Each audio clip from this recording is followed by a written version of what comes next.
Hello, hello, j'espère que vous vous portez bien. Alors, tout d'abord, je voulais vous remercier pour vos abonnements.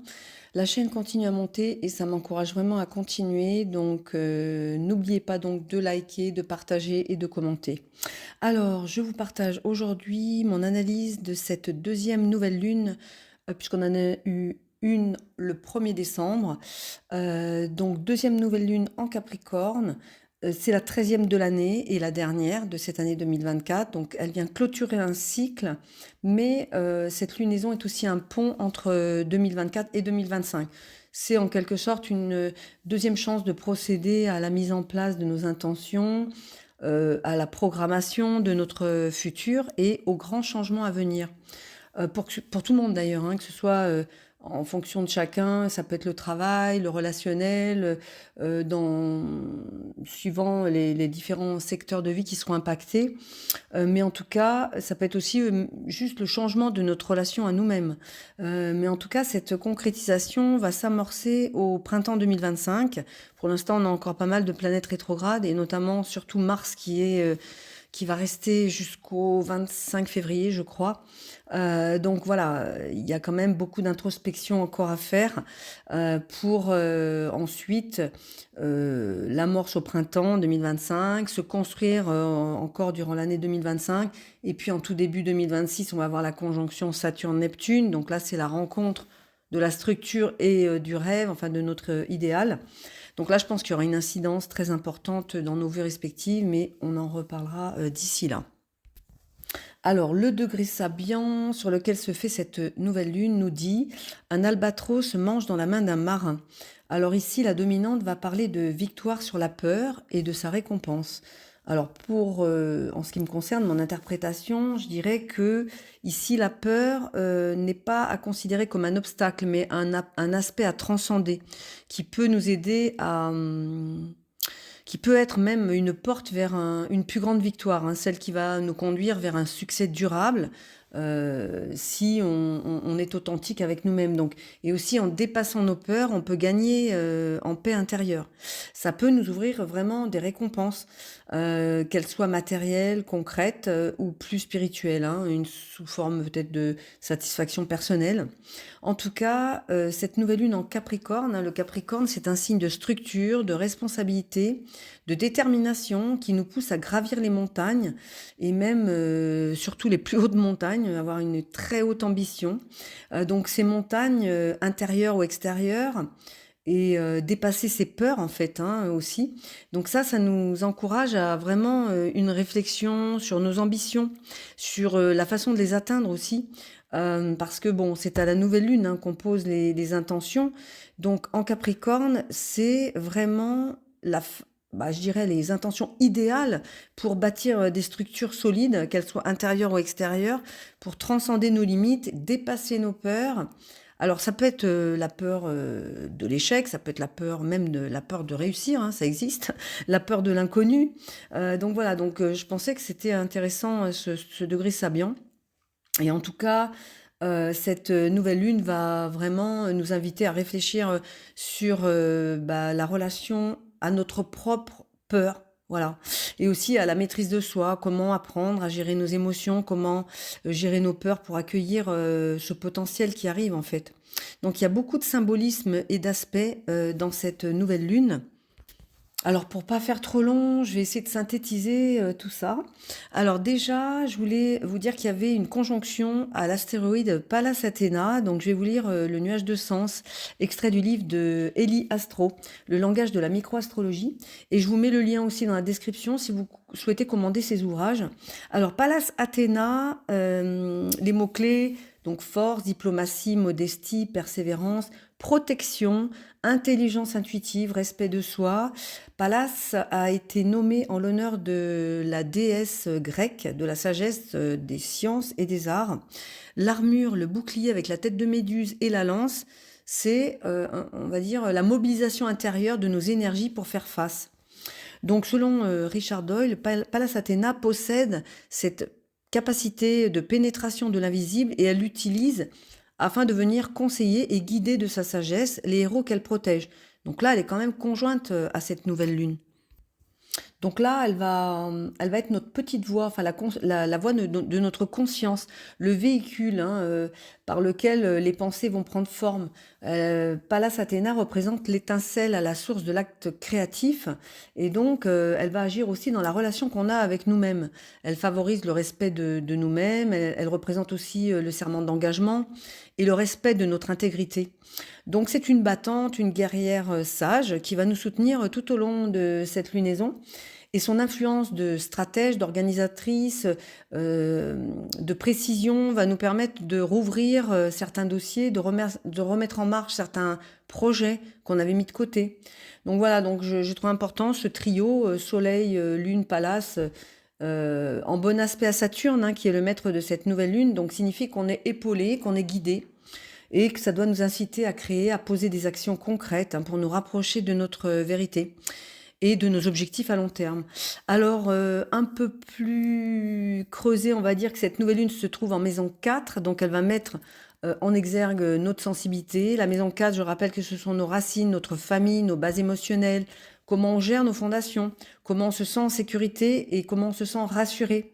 Donc là, il y a vraiment des questions à se poser aussi de savoir comment on peut revisiter ce foyer intérieur pour qu'on soit solide à l'intérieur de nous-mêmes déjà. Donc revisiter bien évidemment nos fondations, tout ce qui est lien à la famille, aux racines, pour pouvoir aligner nos projets avec tous ces besoins une fois qu'ils seront sécurisés, enfin cadrés. Alors nous aurons le 3 janvier prochain l'opposition exacte de Mars rétrograde en Lion avec Pluton en Verseau. Et en toile de fond, Pluton sur ce premier degré Verseau qui est porteur de transformation, d'innovation, qui nous invite aussi à transmuter nos anciennes structures, opposé à ce Mars dynamique, puissant, qui nous pousse à revoir nos fondations, nos motivations profondes, pardon, à comprendre qui nous sommes vraiment et ce qui nous fait avancer pour qu'on se dirige vers ce qui nous anime. Alors, nous poser donc vraiment les bonnes questions, vers quoi on a envie d'aller en fait, qu'est-ce qui nous fait vibrer. Et à partir du 6 janvier, Mars va retourner en Cancer, donc il continue sa rétrogradation. Et là, je vous invite à réécouter le post que j'avais fait lorsqu'il était entré Mars en Cancer. Donc je vous remettrai le lien dans la description parce que là, c'est hyper important parce qu'on va revisiter tout ça et en plus en introspection puisque là, Mars va être rétrograde. Donc cette énergie va nous demander, va exiger même une attention particulière et va nous solliciter pour aller au fond des choses parce qu'il y a certaines choses du passé qui sont à guérir, à réparer, que ce soit nos schémas, nos attachements. Mars va réactiver des dynamiques profondes qui sont liées à plein de choses, à notre enfance, à notre éducation, au transgénérationnel. Voilà, tous ces conditionnements qu'il va falloir transmuter. On doit vraiment lâcher les bagages de 2024 et partir sur du neuf. En plus, c'est drôle parce que je vais faire un jeu de mots, mais l'année 2025, c'est une année neuf. Donc c'est vrai que du coup ça va faire remonter pas mal d'aspects hein, de notre psyché qui vont qui nécessitent d'être traités et qui vont nous obliger à évoluer et à provoquer le changement. Alors pour finir sur une petite note positive, on a un iode dans cette nouvelle lune. Un iode c'est représenté par deux quinconces et un sextile. Alors en apex on a Junon qui est sextile au milieu du ciel qui est conjoint à Jupiter rétrograde en maison 9. Donc cette figure astrologique est aussi appelée doigt de Dieu. Donc c'est une configuration mystique hein, qui va nous montrer le chemin. On va être guidé en fait, soit par une force supérieure, soit par le destin. En tout cas, bon pour ceux qui y croient bien évidemment. Mais c'est un aspect karmique le quinconce et qui demande une autre analyse de la situation et un ajustement pour résoudre ce déséquilibre. Donc il y aura une réorientation, enfin il faudrait avoir une réorientation pour une analyse beaucoup plus juste. Et donc Junon en apex qui représente l'union légale, l'association, l'équilibre relationnel, l'obligeance, l'engagement. Donc est en maison 3 Scorpion et ici l'impératif est de transformer notre fonctionnement mental concernant tout ce qui est la relation, hein, notre façon de relationner. Et Junon quinconce au milieu du ciel, ça va en fait nous pouvoir nous faire trouver notre vraie place. Alors le quinconce a Chiron en bélier aussi, hein, Chiron qui vient de reprendre sa marche directe, Chiron le centaure blessé qui porte la guérison en lui quand même, et qui nous rappelle que cette blessure de légitimité, d'affirmation de soi, cette blessure enracinée souvent dans des peurs ou dans des expériences passées, elle doit être transcendée. Et c'est vraiment la condition de réussite des intentions de cette nouvelle lune, c'est qu'après avoir dépassé les conditionnements, avoir guéri certaines blessures et qu'on va vers une restructuration de notre être, après avec la confiance, bien évidemment, il faut avoir confiance en la vie, en notre destinée. Et là, il pourrait se passer de très belles choses. Voilà, on a Uranus opposé à Junon, donc ça peut être des prises de conscience, un éveil soudain, mais aussi, alors je dis ça parce qu'il y a aussi Cupidon qui est conjoint à cette nouvelle lune, donc bon, je me suis fait un petit film toute seule, mais en fait, ça peut renforcer une dynamique qui pourrait suggérer que l'amour pourrait jouer un rôle clé hein, dans un processus de transformation qui nous est proposé ici. Et donc, de nouvelles opportunités, donc dans le domaine relationnel, pourraient se présenter de manière inattendue. Alors, ça va peut-être parler aux célibataires, mais en tout cas, Cupidon, qui représente l'amour, qui représente, alors pas que, mais qui met l'accent sur l'amour, on va dire ça, avec une Vénus carrée à Uranus. En plus, Vénus est en réception mutuelle avec Uranus, puisque Uranus est en taureau, maîtrisé par Vénus, et Vénus est en Verseau, maîtrisé par Uranus. Donc ça renforce tout ça. Ça peut, alors s'il n'y a pas de coup de foudre ou de rencontre, pour certains, ça peut juste nous réaligner dans nos relations, réharmoniser l'émotionnel, nourrir des liens harmonieux, puisque c'est en maison 4, donc au sein du foyer.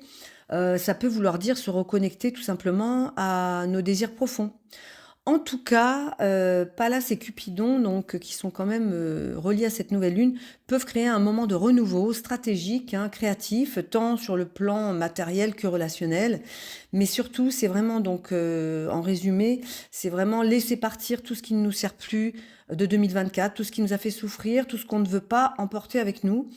Reformuler nos souhaits, partir sur de nouvelles bases pour une nouvelle année hein, qui va être de toute façon complètement différente. Il y a un nouveau paradigme pour 2025 et 2026. Donc là, faisons bien le bilan, réinstaurons de nouvelles intentions, qu'elles soient plus alignées avec nous-mêmes.